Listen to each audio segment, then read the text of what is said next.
Bible ക്ലാസ്സിലേക്ക് സ്വാഗതം. ആകാശവും ഭൂമിയും മാറിപ്പോകും, ദൈവത്തിൻ്റെ വചനത്തിന് മാറ്റമില്ല. അത് പ്രാണനെ തണുപ്പിക്കുന്നതും കണ്ണുകളെ പ്രകാശിപ്പിക്കുന്നതും കാലുകൾക്ക് പാത കാണിച്ചു തരുന്നതുമാണ്. വിവിധങ്ങളായ ഇരുട്ടുകൾ നിറഞ്ഞ, പ്രതിസന്ധികൾ നിറഞ്ഞ, കുന്നും കുഴിയുമുള്ള, വേദനയും സന്തോഷവും സുഖവും ദുഃഖവും ഉയർച്ചയും താഴ്ചയും പുകഴ്ത്തലും ഇകഴ്ത്തലുമുള്ള ഈ ജീവിതയാത്രയിൽ നമ്മെ കൈപിടിച്ച് നടത്തുന്ന, നമ്മുടെ മനസ്സിന് നല്ല വെളിച്ചം തരുന്ന തിരുവചനങ്ങളെ ശ്രദ്ധിക്കുവാൻ വീണ്ടും നിങ്ങളെ ക്ഷണിക്കുന്നു. പ്രാർത്ഥിക്കാം. സ്വർഗസ്ഥനായ പിതാവേ, ഈ നല്ല സമയത്തിനായിട്ട് സ്തോത്രം. തിരുവെഴുത്തുകളെ ധ്യാനിപ്പാൻ, വചനത്താൽ അനുഗ്രഹിക്കപ്പെടുവാൻ ഞങ്ങളോട് കൃപ ചെയ്യണമേ. എല്ലാ തടസ്സങ്ങളെയും മാറ്റണം. അങ്ങ് തന്നെ ഞങ്ങളുടെ അധ്യാപകനായിട്ട് ഞങ്ങളെ കൂടെ നിന്ന് സഹായിച്ചാലും യേശുവിൻ നാമത്തിൽ തന്നെ ആമേൻ. ഇന്നത്തെ നമ്മുടെ വേദഭാഗം യോഹന്നാന്റെ സുവിശേഷം 8-ാം അധ്യായം 31 മുതലുള്ള വാക്യങ്ങളാണ്. യോഹന്നാന്റെ സുവിശേഷം 8-ാം അധ്യായം 31 മുതലുള്ള വാക്യങ്ങൾ, പേജ് നമ്പർ 101. യോഹന്നാന്റെ സുവിശേഷത്തിൽ നിന്ന് തന്നെയാണ് ഞാൻ നിങ്ങളോട് സംസാരിച്ചുകൊണ്ടിരിക്കുന്നത്. ഇടയ്ക്ക് നിങ്ങൾക്ക് കേൾക്കാൻ സാധിച്ചു എന്ന് വരില്ല, ചിലപ്പോൾ വിട്ടുപോയി കാണും. സാരമില്ല. 8:31 മുതൽ ഇന്ന് നമുക്ക് ചിന്തിക്കാം. തന്നിൽ വിശ്വസിച്ച യഹൂദന്മാരോട് യേശു, എൻ്റെ വചനത്തിൽ നിലനിൽക്കുന്നു എങ്കിൽ നിങ്ങൾ വാസ്തവമായി എൻ്റെ ശിഷ്യന്മാരായി. സത്യമറിയുകയും സത്യം നിങ്ങളെ സ്വതന്ത്രന്മാരാക്കുകയും ചെയ്യുമെന്ന് പറഞ്ഞു. അവർ അവനോട്, ഞങ്ങൾ അബ്രഹാമിൻ്റെ സന്തതി, ആർക്കും ഒരു നാളും ദാസന്മാരായിരുന്നിട്ടില്ല. നിങ്ങൾ സ്വതന്ത്രന്മാരാകുമെന്ന് നീ പറയുന്നത് എങ്ങനെ എന്നുത്തരം പറഞ്ഞു. അതിന് യേശു, ആമേൻ ആമേൻ, ഞാൻ നിങ്ങളോട് പറയുന്നു, പാപം ചെയ്യുന്നവനെല്ലാം പാപത്തിൻ്റെ ദാസൻ ആകുന്നു. ദാസൻ എന്നേക്കും വീട്ടിൽ വസിക്കുന്നില്ല, പുത്രനോ എന്നേക്കും വീട്ടിൽ വസിക്കുന്നു. പുത്രൻ നിങ്ങൾക്ക് സ്വാതന്ത്ര്യം വരുത്തിയാൽ നിങ്ങൾ സാക്ഷാൽ സ്വതന്ത്രർ ആകും.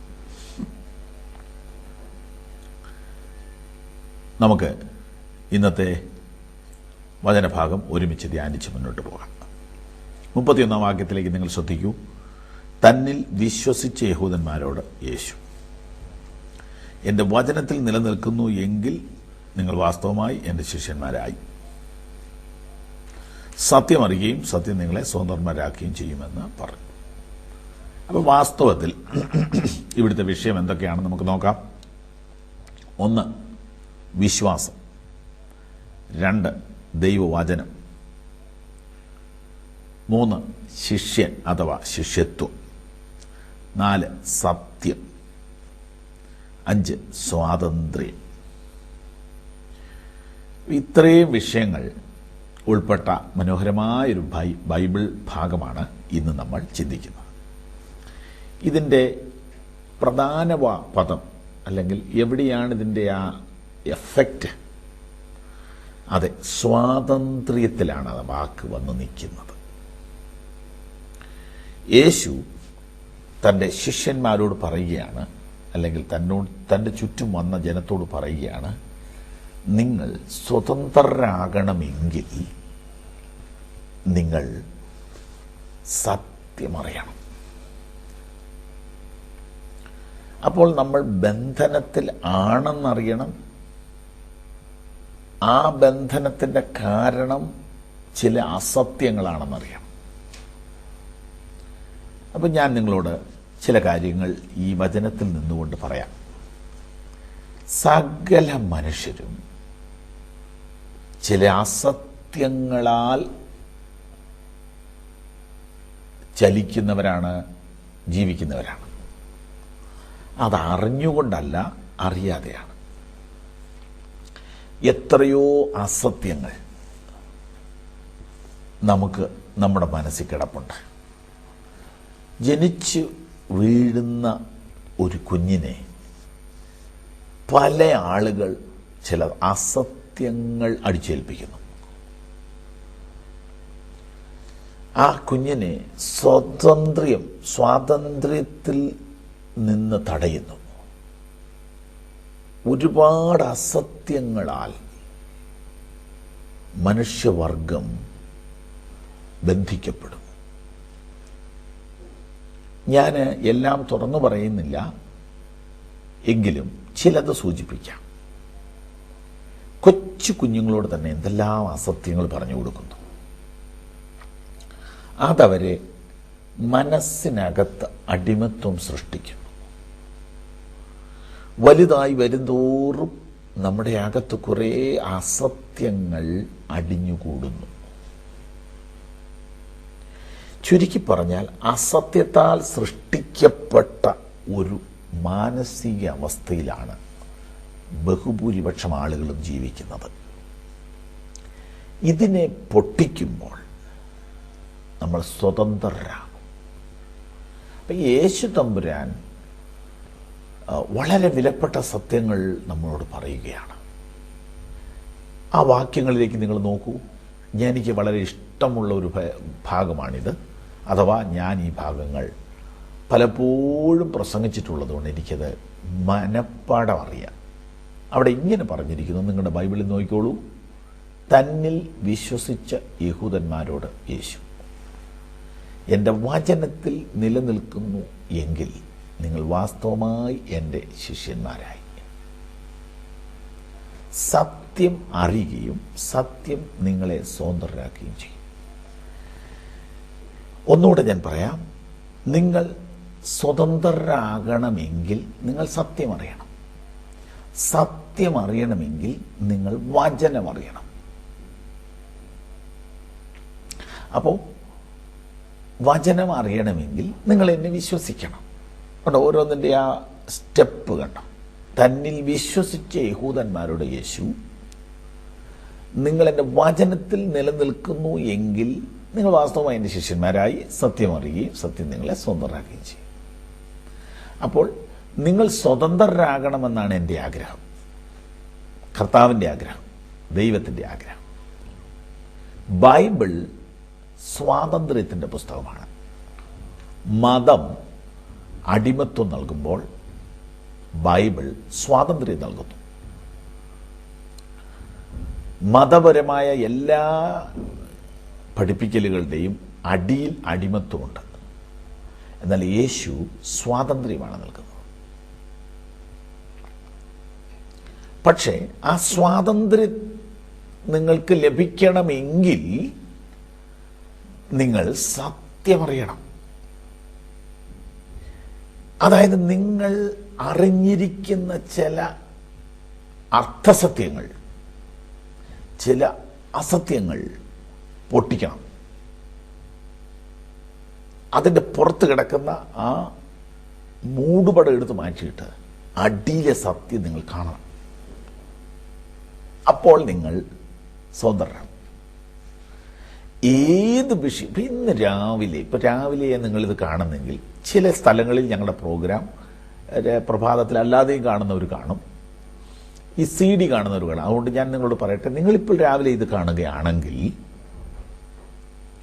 നിങ്ങളുടെ മനസ്സിനെ അടിമപ്പെടുത്തിയിരിക്കുന്ന ഏതോ ഒരു വിഷയം ഇപ്പോൾ ഉണ്ടെന്നിരിക്കട്ടെ. അത് മക്കളെ ചൊല്ലിയുള്ളതോ, ഭർത്താവിനെ ചൊല്ലിയുള്ളതോ, ഭാര്യയെ പറ്റിയുള്ളതോ, അപ്പനെ പറ്റിയുള്ളതോ, ബിസിനസ്സിനെ പറ്റിയുള്ളതോ, വിദ്യാഭ്യാസത്തോട് ബന്ധപ്പെട്ടതോ, ജോലിയോട് ബന്ധപ്പെട്ടതോ ആയ ഏതോ ചില ചിന്താകുലങ്ങൾ നിങ്ങളുടെ മനസ്സിനെ തളർത്തിയിരിക്കുന്നു എങ്കിൽ ശ്രദ്ധിച്ചു കേൾക്കൂ. അത് ഒരു അടിമത്വമാണ്. അടിമത്വം എന്ന് വരുമ്പോൾ ഓർത്തോണം, അതിൻ്റെ പിന്നിൽ ഒരു അസത്യം കാണും. അസത്യം എന്ന് പറയുമ്പോൾ നമ്മൾ വിചാരിക്കുന്നതിനേക്കാൾ ഡീപ്പായ ഒരർത്ഥം അതിനുണ്ട്. അസത്യം എന്ന് ഞാൻ ഉദ്ദേശിച്ചത്, നിങ്ങൾ മനസ്സിലാക്കിയതിന് വിരുദ്ധമായ എന്തോ കാര്യം ഇതിനകത്തുണ്ട്. അപ്പോൾ വിഷയം എവിടേക്ക് നീങ്ങുന്നു എന്നറിയാമോ? നമ്മൾ കാര്യങ്ങളെ മനസ്സിലാക്കുന്നതിൽ വന്ന പ്രശ്നമാണ് നമ്മളെ അടിമപ്പെടുത്തിയിരിക്കുന്നത്. നിങ്ങൾ എന്നെ ശ്രദ്ധിക്കുന്നുണ്ടെങ്കിൽ ഞാൻ വിവരിക്കാം. അപ്പം നമ്മുടെ മനസ്സിനെ അസ്വസ്ഥമാക്കിയിരിക്കുന്നത് യഥാർത്ഥത്തിൽ എന്താണ്? മിസ്അണ്ടർസ്റ്റാൻഡിങ് എന്ന് നമ്മൾ പറയുന്ന ആ സാധനമാണ്. നമ്മൾ മനസ്സിലാക്കിയിരിക്കുന്നതിൽ വന്ന മിസ്റ്റേക്കാണ്, തകരാറാണ് നമ്മളെ അസ്വസ്ഥമാക്കിയിരിക്കുന്ന സംഭവം. അപ്പോൾ സത്യം നിങ്ങളെ സ്വതന്ത്രരാക്കും. സത്യം അറിയുമ്പോൾ നിങ്ങൾ സ്വതന്ത്രരാകും. നമ്മുടെ മനസ്സിനെ അടിമപ്പെടുത്തിയിരിക്കുന്ന ചില അസത്യങ്ങൾ, ചില അർത്ഥസത്യങ്ങളാണ് നമ്മളെ അസ്വസ്ഥരാക്കുന്നത്. ഇന്ന് നിങ്ങളെ അലട്ടുന്ന ആ പ്രശ്നം തന്നെ ഒരു പക്ഷെ നിങ്ങൾ മനസ്സിലാക്കി വെച്ചത് ശരിയായിരിക്കില്ല. അതായത് ഒരു സ്ത്രീ, പ്രായമുള്ള 58 വയസ്സുള്ള ഒരു സഹോദരി, എൻ്റെ പൊതുവായ ശുശ്രൂഷയോടുള്ള ബന്ധത്തിൽ അവർ ഞങ്ങളുടെ അടുക്കൽ വരികയും അവരുടെ സങ്കടങ്ങൾ ഞങ്ങളോട് പറയുകയും ചെയ്തു. ഏറെക്കുറെ 8 കൊല്ലം മുമ്പ് പറഞ്ഞു വന്നപ്പോൾ അവർ അവരുടെ ഭർത്താവിനെ വല്ലാതെ സംശയിക്കുന്നു. 58 വയസ്സുള്ള ഈ അമ്മച്ചി. അപ്പോൾ അവർ പറഞ്ഞു വന്ന കാര്യം ഇവിടെ അടുത്തെങ്ങുള്ള സ്ഥലത്തല്ലാത്തത് കൊണ്ട് ഞാൻ പരസ്യമായിട്ട് പറയാം, അല്ലെങ്കിൽ പേര് പറയുന്നില്ല. അവർ പറഞ്ഞത് അവരുടെ ഹസ്ബൻഡ് മറ്റ് സ്ത്രീകളുമായി വല്ലാതെ ഓപ്പണായിട്ട് ഇടപെടുന്നു എന്നതാണ് അവരുടെ ഭയം. അപ്പം ഞാൻ ചോദിച്ചു, അതിൽ നിന്ന് അമ്മച്ചി ഉദ്ദേശിക്കുന്നത് അദ്ദേഹത്തെ അമ്മച്ചിക്ക് സംശയമുണ്ടോ? ഉണ്ട്, എനിക്ക് സംശയമുണ്ട്. എന്നാലും എങ്ങനെ ഏതെങ്കിലും ഒരു വ്യക്തിയെ പറയാം? ഒന്നൊന്നുമല്ല. ഏതെങ്കിലും ഒരു വ്യക്തിയായിട്ടാണ് അടുപ്പം അമ്മച്ചിക്ക് സംശയമുണ്ടോ? ഒന്നല്ല പാസ്റ്ററെ, ഒന്നല്ല. എന്നാലും എത്ര പേര് കാണും? ഒരു 10-20 പേര് കാണുമോ? 10-20 അയ്യോ, എന്നാലും എത്ര കാണും? അപ്പം എനിക്ക് മനസ്സിലായി, അമ്മച്ചി വളരെയധികം തെറ്റിദ്ധരിക്കപ്പെട്ടിരിക്കുന്നു. അമ്മച്ചിയുടെ കണ്ണ് കെട്ടി. നമ്മുടെ ഭാഷ കൺകെട്ടെന്നൊക്കെ ഒരു വാക്കുണ്ട്. അതൊക്കെ ഇങ്ങനെ ഓരോരോ സംഭവങ്ങളിൽ നിന്നുണ്ടായ വാക്കുകളാണ്. കണ്ണൊന്നും ആർക്കും കെട്ടാൻ പറ്റില്ല. പക്ഷെ നിങ്ങൾക്ക് നിങ്ങളുടെ കണ്ണ് കെട്ടാൻ പറ്റും. നിങ്ങൾ തന്നെ നിങ്ങളുടെ കണ്ണ് കെട്ടിയിരിക്കുകയാണ്. നിങ്ങൾ ഇന്ന് രാവിലെ അതങ്ങ് അഴിച്ചു മാറ്റിയാൽ മതി. ആ കണ്ണിന്റെ കെട്ട് നിങ്ങളും കഴിക്കും. എങ്ങനെ? ഈ വചനം നിങ്ങളുടെ അകത്തേക്ക് വരികയാണെങ്കിൽ ഈ സത്യം നിങ്ങൾ ശ്രദ്ധിച്ചാൽ, സത്യം അറിയുമ്പോൾ നിങ്ങൾ സ്വതന്ത്രരാകും. അപ്പൊ ഈ സത്യം നിങ്ങളുടെ അകത്തേക്ക് കയറിയാൽ കണ്ണു തുറക്കും. ഇതായിരുന്നു സത്യം. അപ്പൊ ഇന്നലെ കണ്ട കാര്യം തന്നെ ഇന്ന് കണ്ടപ്പോൾ വേറൊരു നിലയിലാണ് കാണുന്നത്. ഇതെന്തൊരു അത്ഭുതമാണ്! ഇതാ ഈ വാക്യത്തിന്റെ അർത്ഥം. അപ്പോ 10, 50, 40, 60, 70 ഒക്കെ വയസ്സുള്ള ആളുകൾ നിർത്തിക്കൊണ്ട് യേശു പറയും, നിങ്ങൾ സത്യം അറിഞ്ഞാൽ നിങ്ങൾ സ്വതന്ത്രരാകും. അതിന്റെ അർത്ഥം എന്താ? അതിന്റെ അർത്ഥം അവർ തന്നെ പറയും, അപ്പൊ ഞങ്ങൾ ഇപ്പൊ സ്വതന്ത്രരല്ലെന്നാണോ നീ പറയുന്നേ? ഇത് വലിയൊരു വിഷയമാണ്. ഇത് നിങ്ങൾ ശ്രദ്ധിച്ചാൽ നിങ്ങൾക്ക് മനസ്സിലാവും. ഈ ബൈബിൾ ക്ലാസ് കേട്ടത് നന്നായി. ഈ ബൈബിൾ ക്ലാസ് ഈ ടെലിവിഷനിലൂടെ വന്നതിന് നിങ്ങൾ 1000 നന്ദി പറയും. മാത്രമല്ല, നിങ്ങൾ നിശ്ചയമായിട്ടും പറയും, ഞങ്ങളുടെ പ്രോഗ്രാം കണ്ട ഒരമ്മച്ചി പറഞ്ഞത് ലോകത്തിലുള്ള മുഴുവൻ പേരെ ഇത് കേൾപ്പിക്കണം, അതിന്റെ ചെലവ് ഞങ്ങൾ വഹിക്കാം, വിവിധ ഭാഷകളിലേക്ക് ഇത് തർജ്ജമ ചെയ്യണമെന്ന് ഞങ്ങളോട് പറഞ്ഞിരിക്കുകയാണ്. അപ്പം നിങ്ങളിത് ശ്രദ്ധിച്ച് കേട്ടാൽ നിങ്ങൾ നിശ്ചയമായിട്ടും നന്ദി പറയും. ശ്രദ്ധിച്ചു കേൾക്കൂ. നമ്മളെ ബന്ധിപ്പിച്ചിരിക്കുന്ന, നമ്മളെ ബന്ധിച്ചിരിക്കുന്ന, നമ്മളെ നിരാശരാക്കിയിരിക്കുന്ന, നമ്മളെ തളർത്തിക്കളഞ്ഞിരിക്കുന്ന, നമ്മുടെ കണ്ണുകുരുടാക്കിയിരിക്കുന്ന വിഷയങ്ങൾ എന്താണെന്നറിയാമോ? നമ്മുടെ തെറ്റിദ്ധാരണകളോ അസത്യങ്ങളോ അർത്ഥസത്യങ്ങളോ ആണ്. അതെങ്ങനെ നമ്മുടെ അകത്ത് കയറി? അതെല്ലാം വിശദീകരിക്കാം. വ്യക്തിപരമായി നിങ്ങൾക്ക് സമയമുണ്ടെങ്കിൽ ഞങ്ങൾ പറഞ്ഞു തരാം. കഴിഞ്ഞ ആഴ്ചയിൽ ഒരു അപ്പനും മോളും കൂടെ കാണാൻ വന്നു. മോളെ മെഡിസിന് വിടണം. ആരുടെ ആഗ്രഹം? അമ്മയുടെ ആഗ്രഹം, അപ്പൻ്റെയും ആഗ്രഹം. അപ്പൻ ഗൾഫ് റിട്ടേൺ ആണ്. 28 കൊല്ലം സൗദി ജോലി ചെയ്ത ആളാണ്. 2 പെൺകുട്ടികൾ. ഇളയ കുട്ടി 8 പഠിക്കുന്നു, മൂത്ത കുട്ടി 10, 11, 12ലേക്ക് എത്തുന്നു. മെഡിസിന് വിടണം. കൊച്ചിന് കൊമേഴ്സ് എടുക്കണമെന്നാണ് ആഗ്രഹം. ഞാനിതൊന്നും അറിയുന്നില്ല. എന്തിനേറെ പറയുന്നു, ആ കുട്ടിയുടെ 12ാം ക്ലാസ്സിലെ പഠിത്തം മുടങ്ങി. കുടുംബത്തിന് അന്തരീക്ഷം പോയി. പൈസ കൊണ്ട് അഡ്ജസ്റ്റ് ചെയ്യാൻ പറ്റുമെന്ന് അവർ ധരിച്ചത്. കാരണം വൈഫിന് നല്ല ജോലി, ഹസ്ബൻഡിന് നല്ല ജോലി, സൗദിയല്ലേ, പൈസയുണ്ട്. അപ്പോൾ ട്യൂഷൻ മാസ്റ്റർക്ക് പൈസ കൊടുക്കുന്നു, ഹെഡ് മാസ്റ്ററെ കാണുന്നു, കോളേജിൽ പോകാൻ വണ്ടി അറേഞ്ച് ചെയ്യുന്നു, ട്യൂഷന് പോകാൻ. അപ്പം ഇത് പൈസ കൊണ്ട് അഡ്ജസ്റ്റ് ചെയ്യാൻ വേണ്ടിയിട്ടുള്ള ഓട്ടത്തിൽ അവർ പലതും ചെയ്തു നോക്കി. ഒടുവിൽ കൊച്ചാകെ മൂഡ് ഔട്ടായി, മാനസികമായി പോലും താളം തെറ്റിയിരിക്കുകയാണ്. ആരവരെ സഹായിക്കുന്നത്? ആർക്കും സഹായിക്കാൻ പറ്റത്തില്ല. അങ്ങനെ കൊച്ചിന് സ്കൂളിൽ പോകാനേ താല്പര്യമില്ലാണ്ടായി. ഒടുവിൽ ഇവരുടെ സ്വപ്നം ഇവരുടെ തലവേദനയായി മാറുന്നു. ഇവരുടെ ഏറ്റവും വലിയ സ്വപ്നമാണ് ഈ കുഞ്ഞ്. ഇവളാണ് സ്മാർട്ട് കുട്ടി. അതേ സ്വപ്നം അവർക്ക് ഒരു ഹെഡേക്കായി മാറുക. ഞാനൊരു വാക്ക് പറയുമ്പോൾ അവരെ വേദനിപ്പിച്ച് പറയുകയല്ല. ഇപ്പം യഥാർത്ഥത്തിൽ അവർ മെഡിസിന് പോവുക. കൊച്ചല്ല, അപ്പനും അമ്മയും കൂടി കൊച്ചിനെ മരുന്ന് മേടിക്കാൻ കൊണ്ടുപോകാമെന്നാണ് ഞാൻ പറഞ്ഞതിൻ്റെ അർത്ഥം. അപ്പം മെഡിസിൻ എന്ന ചിന്ത ഇപ്പം അവരെ ആശുപത്രിയിൽ എത്തിച്ചു. ഞാൻ പറഞ്ഞു, യഥാർത്ഥത്തിൽ മെഡിസിന് വിടേണ്ടത് നിന്റെ അമ്മയാണ്. നിന്റെ അമ്മയെ മെഡിക്കൽ കോളേജിലാക്കണം, പഠിക്കാനല്ല, മരുന്ന് കഴിക്കാൻ. വളരെ നേരം ഞങ്ങൾ സംസാരിച്ചു. പക്ഷെ ഈ കഥയൊന്നും എന്നോട് പറഞ്ഞിട്ടില്ല. ഞാൻ നടത്തിയ ഒരു ബൈബിൾ ക്ലാസ്സിൽ അറ്റൻഡ് ചെയ്തുകൊണ്ടിരിക്കുമ്പോൾ ഈ മനുഷ്യൻ എന്നോട് ഉച്ചയ്ക്ക് വന്നിട്ട് പറഞ്ഞു, ഉച്ച കഴിഞ്ഞ് 1 മണിക്കൂർ ഞങ്ങൾക്ക് വേണ്ടി വേർതിരിക്കാമോ? നിശ്ചയമായിട്ടും വേർതിരിക്കാമെന്ന് പറഞ്ഞു. ഉച്ച കഴിഞ്ഞ് ഞാൻ അവരുമായിട്ട് സംസാരിച്ചു. അപ്പോൾ ഞാൻ സംസാരിക്കാൻ പോകുമ്പോഴേക്കും 1-2 പേരെന്നോട് പറഞ്ഞു, ആ കൊച്ചിനോട് വളരെ സൂക്ഷിച്ച് സംസാരിക്കണം, അവൾ വളരെ വയലൻ്റാന്ന് പറഞ്ഞു. അപ്പം എനിക്ക് ടെൻഷനായി. അപ്പം ഞാൻ ഒന്നും പൂർവ്വചരിത്രം അറിയാതെ ഞാൻ ആ കൊച്ചുമായിട്ട് സംസാരിക്കുകയാണ്. ഞാൻ ചോദിച്ചു, മോൾക്ക് ഏറ്റവും ഇഷ്ടമുള്ള സബ്ജക്റ്റ് എന്നാ? അപ്പോൾ ഒന്നും നല്ല മറുപടിയൊന്നും അല്ല അവൾ പറയുന്നത്. 5 മിനിറ്റ് സംസാരിച്ച് കഴിഞ്ഞപ്പോൾ എനിക്കൊരു കാര്യം മനസ്സിലായി. ഞാൻ പറഞ്ഞു, മോളെ, നിനക്കൊരു ടീച്ചറാകാനുള്ള കോളിംഗ് ആണല്ലോ ഉള്ളത്. ഈ കൊച്ചിന് മുഖം അങ്ങ് സന്തോഷം കൊണ്ട് വിടരുന്ന കണ്ടിയാൽ. ഈ കാര്യം എൻ്റെ അമ്മയോടൊന്ന് പറഞ്ഞു കൊടുക്കാമോ എന്ന് പെട്ടെന്ന് എന്നോട് ചോദിക്കുക. അപ്പം ഞാൻ വീട്ടിൽ വീണു. ഈ വിഷയത്തിൽ ആ വീട്ടിലെ വഴക്ക് ഇതെനിക്കറിയില്ലായിരുന്നു. ഞാനൊരു പ്രവാചകനല്ല, പക്ഷെ വസ്തുതകൾ മനസ്സിലാക്കിയിട്ട് പറഞ്ഞതാണ്, സത്യങ്ങളാണ് പറഞ്ഞത്. ആ കൊച്ചിന് കാര്യങ്ങൾ മനസ്സിലാക്കാനും മറ്റൊരാളെ മനസ്സിലാക്കി കൊടുക്കാനും കഴിവുണ്ട്. ഇത് ജന്മന ചില കാര്യങ്ങളുണ്ട്. അതിലേക്ക് ആളുകളെ ഉത്സാഹിപ്പിക്കാനല്ലാതെ നിങ്ങൾക്കൊന്നും കഴിയില്ല. നിങ്ങൾക്ക് വീട്ടിലൊരു ഡോക്ടർ വേണമെന്നുണ്ടെങ്കിൽ നിങ്ങളൊരു മാസം 50,000 രൂപ ശമ്പളം കൊടുത്താൽ മതി, ഒരു ഡോക്ടർ വീട്ടിൽ വന്ന് താമസിക്കും. അല്ല, നിങ്ങളുടെ കൊച്ചിനെ ഡോക്ടറാക്കാവുന്നൊന്നും നിങ്ങൾ നിർബന്ധം പിടിക്കരുത്, നടക്കുന്ന കാര്യമല്ല. അതിനുള്ള കോളിംഗ് ഇല്ലാത്ത കുഞ്ഞിനെ അതിന് വിടരുത്.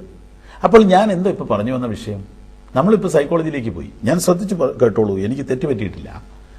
അവിടെ ആ കുടുംബത്തെ അടിമപ്പെടുത്തിയിരിക്കുന്നത് എന്താണെന്നറിയാമോ? ഒരസത്യമാണ്. അസത്യം എന്ന് പറഞ്ഞാൽ എന്താ? ഈ സമൂഹം പറഞ്ഞു ഫലിപ്പിച്ച ഏതോ ചില ഭയങ്കര നുണ, അസത്യത്താൽ ആ കുടുംബം അടിമപ്പെട്ടിരിക്കുക. എന്താ അസത്യം? ഡോക്ടറല്ലാത്തവരാരും മാന്യന്മാരല്ല. ഈ അസത്യത്തിന്റെ കീഴിൽ ആ കുടുംബം കണ്ണു പൊട്ടിയവരെ പോലെയായിപ്പോയി. MBBS അത് കഴിഞ്ഞ് MD കഴിഞ്ഞാലും ഡോക്ടറാകാനുള്ള കോളിംഗ് ഇല്ലാത്തവൻ ആ ഫീൽഡിൽ വിജയിക്കത്തില്ല. പിന്നെ വെറുതെ കുറച്ച് പേരെ ഉപദ്രവിക്കാം. ക്ഷമിക്കണം ഞാനിങ്ങനെ പറയുന്നത്. വെറുതെ കുറേ പേരെ ഉപദ്രവിക്കാം. എത്രയോ ഡോക്ടർമാർ ആ ഫീൽഡിൽ അതിന് വിളിക്കപ്പെട്ടവരല്ലെന്നവരുടെ മോഹം കണ്ടാൽ അറിയാം, അവരുടെ ഡീലിങ്സ് കണ്ടാൽ അറിയാം. എനിക്കൊരു നല്ല ഡോക്ടറെ അറിയാം, പിറവത്ത്. ഞാൻ ഈ ടെലിവിഷനിൽ കൂടെ പേര് പറയുന്നില്ല. രാത്രി 1:30 മണിക്ക് നിങ്ങൾ അദ്ദേഹത്തെ കോളിംഗ് ബെൽ അടിച്ചോളൂ. അദ്ദേഹം പ്രസന്നവദനായി ചിരിച്ചുകൊണ്ടിറങ്ങി വരും. അദ്ദേഹം വന്ന് നിങ്ങളെ ജസ്റ്റ് ഒന്ന് പരിശോധിച്ച് കഴിയുമ്പോൾ നിങ്ങൾക്ക് പകുതി സൗഖ്യമാവും. ഞാൻ അദ്ദേഹത്തോട് പറഞ്ഞു, നിങ്ങൾക്ക് ഡിഗ്രിയേക്കാൾ പ്രധാനം നിങ്ങൾക്കൊരു കോളിംഗ് ഉണ്ടെന്ന് പറഞ്ഞു. അദ്ദേഹം ഇന്നത്തേത് വെച്ച് നോക്കിയ സ്പെഷ്യലിസ്റ്റ് ഒന്നുമല്ല, സിമ്പിൾ മാൻ. പക്ഷേ അത് അദ്ദേഹത്തിൻ്റെ വിളിയാന്ന് എനിക്ക് മനസ്സിലായി. അതൊരു പുരോഹിതൻ്റെ മകനാണ്, ഞങ്ങൾ വളരെ ക്ലോസ് ആണ്. ഞാൻ പറഞ്ഞു വന്ന വിഷയം അതൊന്നുമല്ല. അസത്യത്താൽ ബന്ധിതരാകുക എന്ന് പറയുന്നതിനെക്കുറിച്ച് എനിക്ക് ഒരാഴ്ച പറയാനുണ്ട്. ഞാൻ ഒരുപാട് വീടുകളുമായിട്ട് ബന്ധപ്പെട്ടു. അവരൊക്കെ ഏതോ ചില തെറ്റിദ്ധാരണയാൽ, ചില അന്ധവിശ്വാസങ്ങളാൽ, ചില അസത്യങ്ങളാൽ, അർത്ഥസത്യങ്ങളാൽ കണ്ണ് കെട്ടപ്പെട്ട ഒരു സമൂഹമാണ്. എന്തായി കാണിക്കുന്നത്? എന്തിനു വേണ്ടിയാണ് ഈ ഓടുന്നത്? എന്താണ് ഈ ചെയ്യുന്നത്? ആ പാവപ്പെട്ട കുഞ്ഞിനെ പറഞ്ഞു വന്ന കഥ പറയട്ടെ. ആ പെൺകുട്ടിയെ എന്താ പറയുക? ഒരു പകുതി മനോരോഗിയാക്കി മാറ്റി അവർ. ഒടുവിൽ കൊച്ചു മനസ്സ് തുറന്നു, അങ്കിളെങ്കിലും എന്നെ ഒന്ന് സഹായിക്കുമോ, എനിക്ക് കൊമേഴ്സ് എടുക്കാനാണ് ആഗ്രഹം. ഞാൻ നോക്കുമ്പോൾ അപ്പൻ കീഴോട്ട് കുനിഞ്ഞു. ഈ കൗൺസിലിങ്ങിന് വന്നത് മണ്ടത്തരായി എന്നായി അപ്പന്. ഞാൻ പറഞ്ഞു, മോൻ്റെ കൊച്ചിൻ്റെ അമ്മ എവിടെ? ജോലി സ്ഥലത്താണ്. ഞാൻ പറഞ്ഞു, നിങ്ങളൊരു അപ്പോയിൻമെൻ്റ് എടുത്ത് അമ്മയും അപ്പനും കൂടെ കൂടി പിറവത്ത് വരൂ, ഒരു ദിവസം നമുക്ക് വർത്താനം പറയാൻ പ്രാർത്ഥിക്കാം. എന്നെക്കൊണ്ട് ഇതിന് മെഡിസിൻ തരാനൊന്നുമുള്ള ക്വാളിഫൈഡ് അല്ല ഞാൻ. എന്നാൽ ഞാനൊരു വഴി പറഞ്ഞു തരികയും നല്ല ഡോക്ടറെ നിങ്ങൾക്ക് കാണിച്ചു തരികയും ചെയ്യാം. ഞാൻ അതിൻ്റെ പ്രഥമ കാര്യങ്ങൾ ഞാൻ കാണിച്ചു തരാം. അത് കഴിഞ്ഞ് നിങ്ങൾ ഡോക്ടറെ പോയി കാണണം, ചിലപ്പോൾ കൊച്ചിന് മരുന്നും കൊടുക്കേണ്ടി വരും.